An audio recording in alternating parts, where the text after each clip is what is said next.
하나님의 말씀입니다. 하나님의 뜻으로 말미암아 그리스도 예수 안에 있는 생명의 약속대로 그리스도 예수의 사도된 바울은 사랑하는 아들 디모데에게 편지하노니, 하나님 아버지와 그리스도 예수 우리 주께로부터 은혜와 긍휼과 평강이 내게 있을지어다.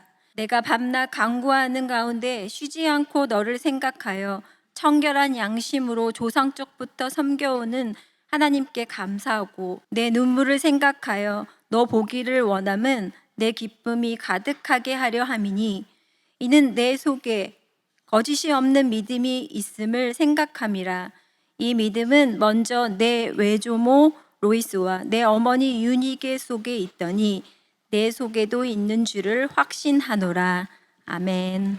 우리 하나님의 말씀 마지막 절, 우리 디모데후서 1장 5절 말씀, 우리 다 같이 합독합니다. 이는 내 속에 거짓이 없는 믿음이 있음을 생각하라. 이 믿음은 먼저 내 외조모 로이스와 내 어머니 유니게 속에 있더니 내 속에도 있는 줄을 확신하노라. 아멘. 하나님의 말씀입니다.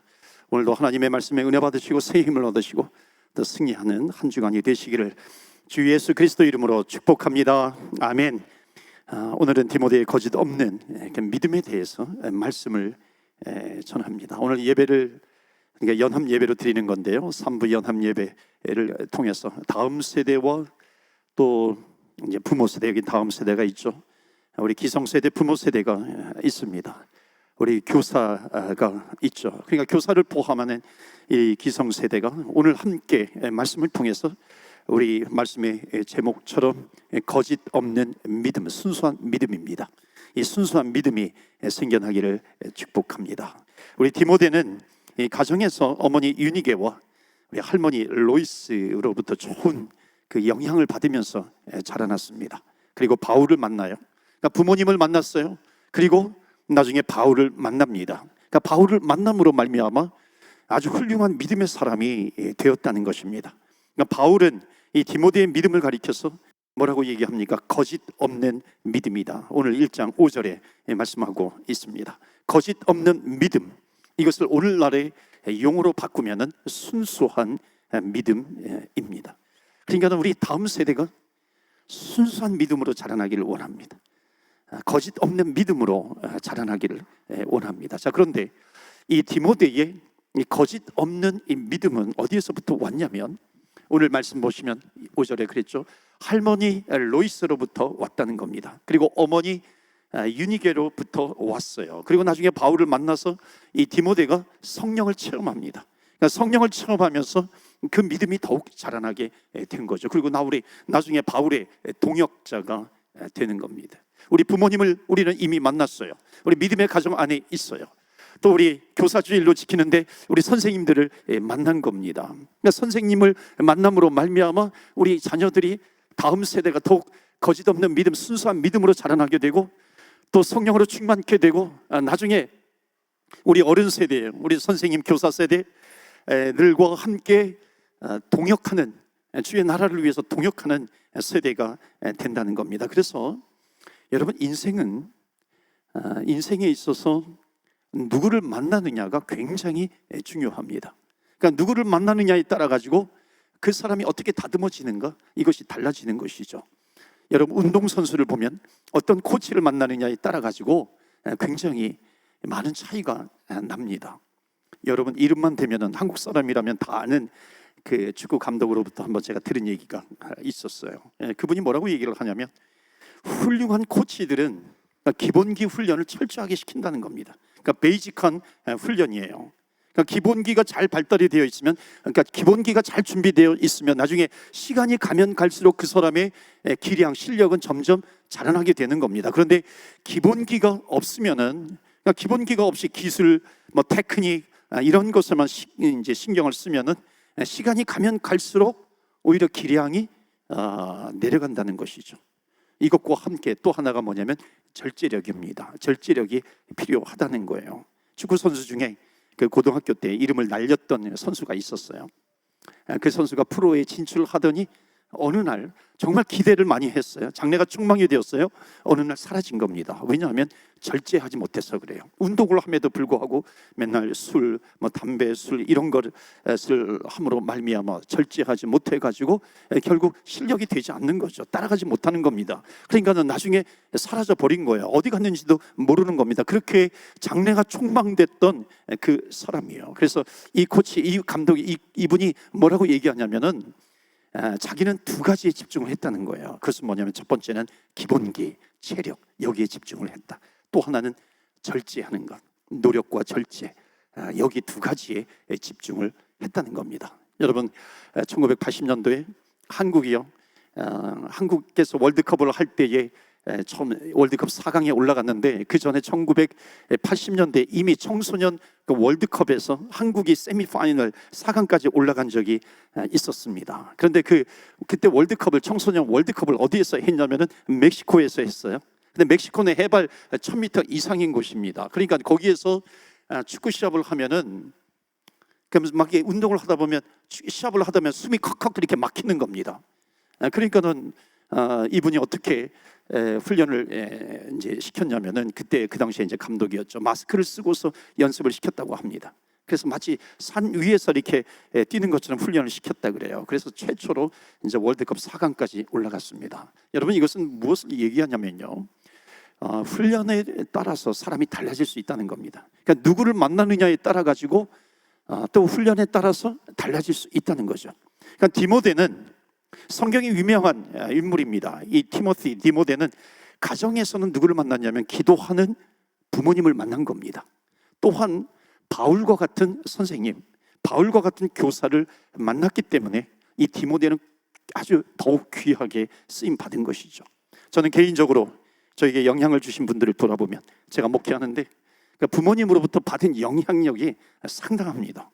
또 제자 훈련 유기성 목사님 선한 목자교회 이제 몬트리올에서 목회할 때 몬트리올에서 이렇게 만남을 가지면서 이 제자 훈련에 대해서 눈이 확 이렇게 띄어지더라고요. 얼마나 많은 영향을 받았는지 모릅니다. 지금은 은퇴하신 목사님을 통해서 설교에 대해서 영향을 받기도 하고요. 또 복음에 대해서 또 영향력을 주신 목사님과의 그 만남도 참으로 귀했어요. 만남이 중요한 거죠. 뿐만 아니라 제가 한국에서는 아주 그 농촌에서 목회를 했는데요. 농촌에서 목회를 하는 동안에 한 성도님과의 만남, 그분은 초등학교밖에 나오지 않았어요. 초등학교밖에 나오지 않은 그 평신도 그 성도님을 통해 가지고 받은 그 영향력이 얼마나 큰지 모릅니다. 그래서 저는요, 우리가 좋은 사람 만나는 거 참 귀합니다. 우리 학생들, 우리 자라나는 다음 세대들이요, 정말 좋은 부모님, 믿음 안에서 좋은 부모님을 만났기 때문에 우리가 함께 예배를 드릴 수 있는 거고요. 또 우리 좋은 선생님들 만나는 것 너무나도 중요합니다. 그리고 우리는 또 서로에게 좋은 사람이 되어주어야 합니다. 그러면 그 사람의 가치는 더욱 커지게 되는 것이죠. 자, 오늘 말씀에 거짓 없는 믿음이 되기 위해서 이 디모데에게 심겨진 것이 있습니다. 그 첫 번째가 뭐냐면 디모데후서 3장 15절 말씀해 보시면 디모데가 어렸을 때부터 성경을 알았다 그랬습니다. 그러니까 성경을 알았다라고 하는 것은 뭐냐면 디모데에게 심겨진 것이 뭐냐면 말씀이에요. 그러니까 디모데는 어렸을 때부터 말씀을 배우면서 자란 겁니다. 이것이 굉장히 중요하죠.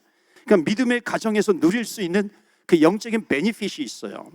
그 영적인 축복이 있습니다. 그 유익함을 누리게 해 주는 것입니다. 이것이요, 지금 어릴 때는 이게 말씀을 배우는데 부모님 따라오는 것 같고요, 그냥 친구 만나기 위해서 오는 것 같고 재미있지만은요, 또 깨닫지 못하지만은 그 말씀이 심겨지면 반드시 보이지 않는 영향력을 받게 됩니다. 그래서 나중에 하나님을 떠났다가도 20대, 30대, 40대에 주님께 다시 돌아오는 사람들을 보면은요, 지금도 가끔 이렇게 세가족 공부를 하면 어렸을 때 예수님을 믿었는데 떠났다가 다시 오시는 분들이 계시더라고요. 그 어렸을 때 말씀이 심겨지는 게 굉장히 중요합니다. 그래서 언젠가 내가 어디인가 고민이 될 때에 심겨졌던 말씀이 살아나게 되는 겁니다.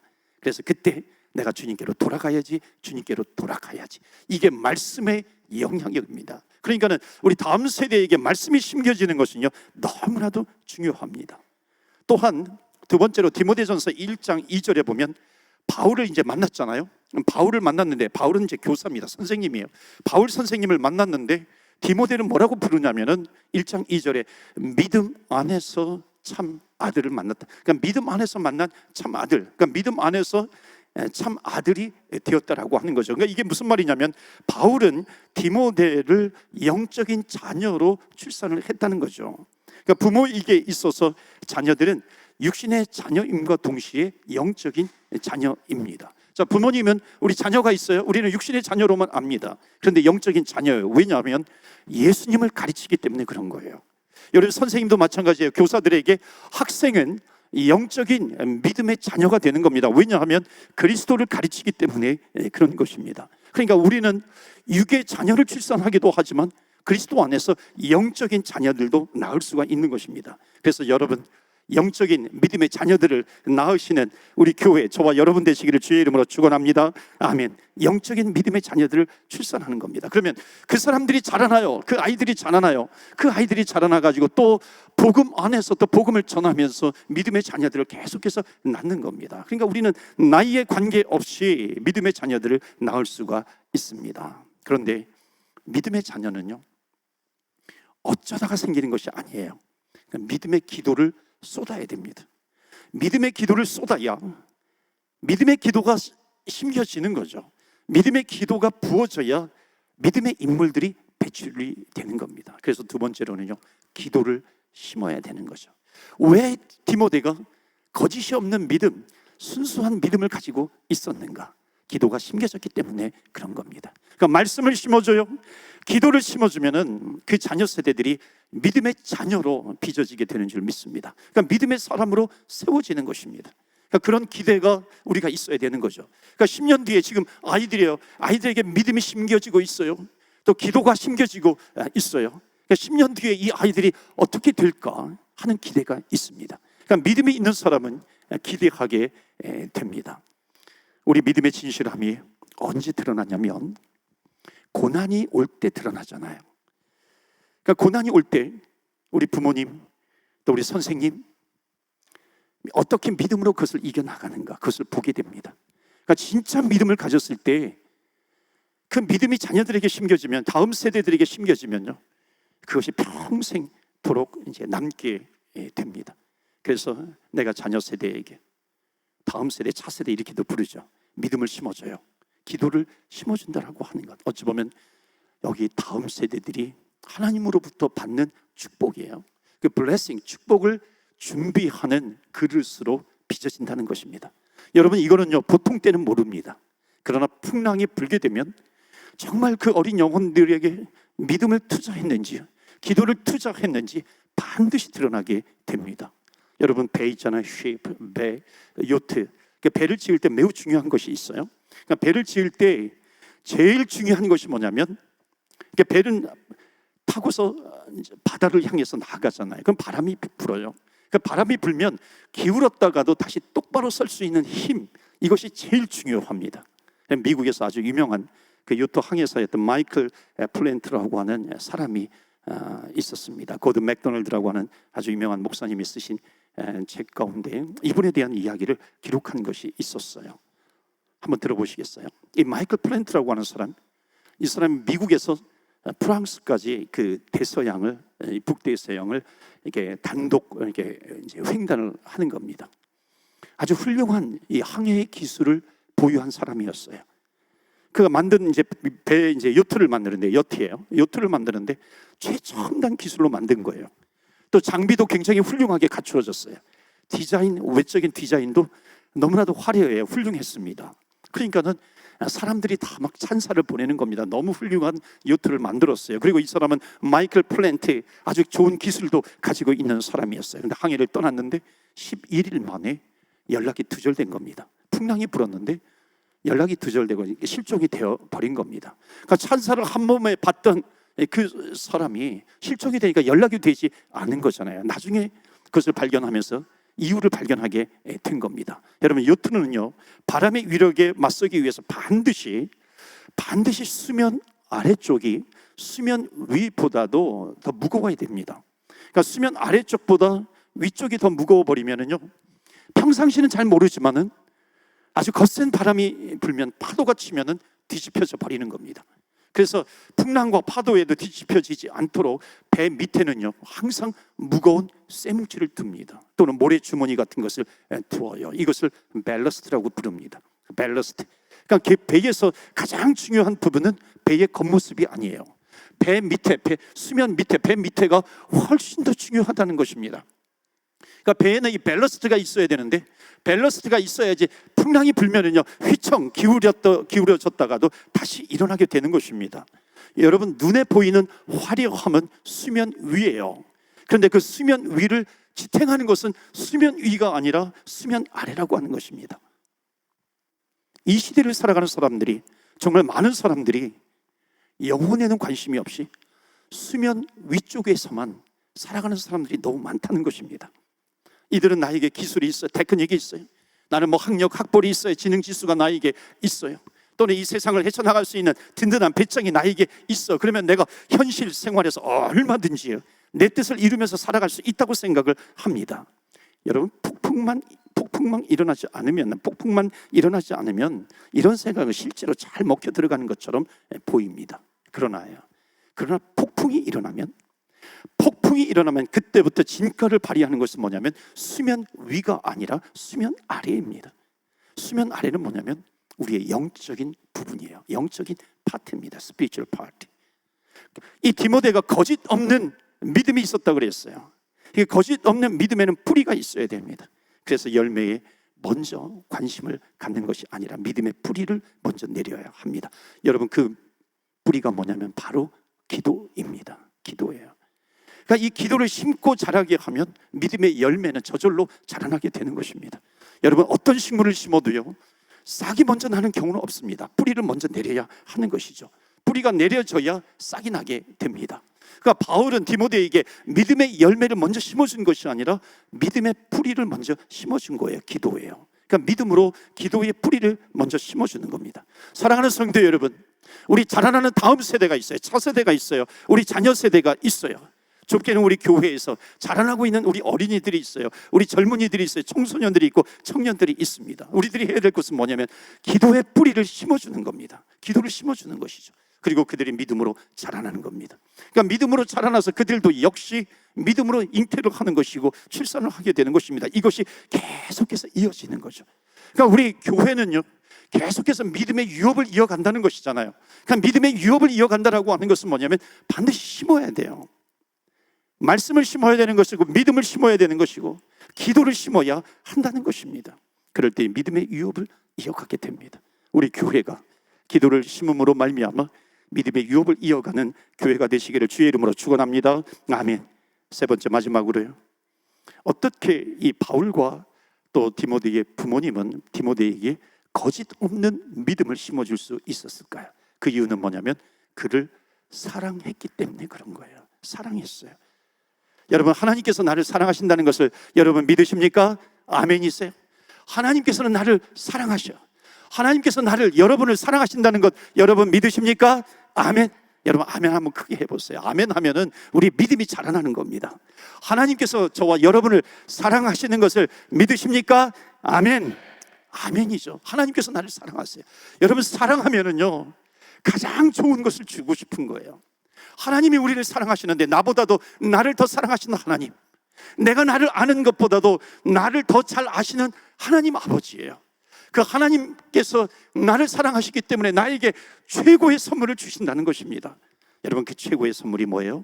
바로 예수 그리스도 아니겠어요? 예수님, 나에게 주신 최고의 선물 예수 그리스도. 여러분, 우리 교사를 포함해서 우리 기성세대 부모님을 포함해서 우리 모든 세대들이요 다음 세대에게 줄 수 있는 가장 좋은 선물은 무엇일까요? 그것 역시 예수 그리스도입니다. 그렇다면 우리가 하나님이 주신 선물보다 더 좋은 것을, 하나님께서 우리에게 가장 좋은 것을 주셨는데 하나님께서 우리에게 주신 가장 좋은 것보다 내가 다른 것을 더 좋다고 생각하는 것을 우리가 줄 수 있나요? 그것을 우리 다른 사람들에게, 자녀들에게 또는 남편과 아내에게 그것을 줄 수 있나요? 줄 수 없는 것이죠. 가장 귀한 것이 뭐예요? 주 예수보다도 귀한 것은 없네. 예수보다도 귀한 것은 없다는 겁니다. 이 세상 부귀와 바꿀 수 없는 것, 그것이 무엇이에요? 하나님께서 우리에게 주신 최고의 선물 예수 그리스도입니다. 여러분, 아담과 하와가 선악과를 따먹는 시간에 하나님께서는 그들에게 최고로 좋은 선물을 준비하고 계셨어요. 탕자가 아시죠? 탕자가 집을 나갈 때에 하나님은 그에게 가장 좋은 선물을 준비하고 계셨다는 겁니다. 우리가 죄인 되었을 때에 하나님은 우리에게 가장 좋은 선물을 준비하고 계셨어요. 그것이 뭐냐면 예수 그리스도입니다. 여러분, 하나님께서 우리를 보실 때, 하나님께서 보실 때 우리에게 가장 좋은 선물은 a house, 집이 아니에요. account, 통장, money, 돈이라는 것이 아니에요. 하나님께서 우리에게 주신 가장 귀한 선물, 그것은 바로 예수 그리스도인 줄로 믿습니다. 아멘. 예수 그리스도가 하나님께서 우리에게 주신 가장 좋은 선물입니다. 그렇기 때문에 그 예수님을 붙들고 있으면 그 인생은 하나님과 동행하면서 살아가는 것입니다. 우리가 다음 세대들에게 줄 수 있는 최고의 선물 예수 그리스도입니다. 그래서 하나님께서 우리에게 당부하시고 또 요청하시고 명령하신 것, 그것은 뭐냐면 너희들은 가장 좋은 베스트 기프트, 가장 좋은 선물을 받았다.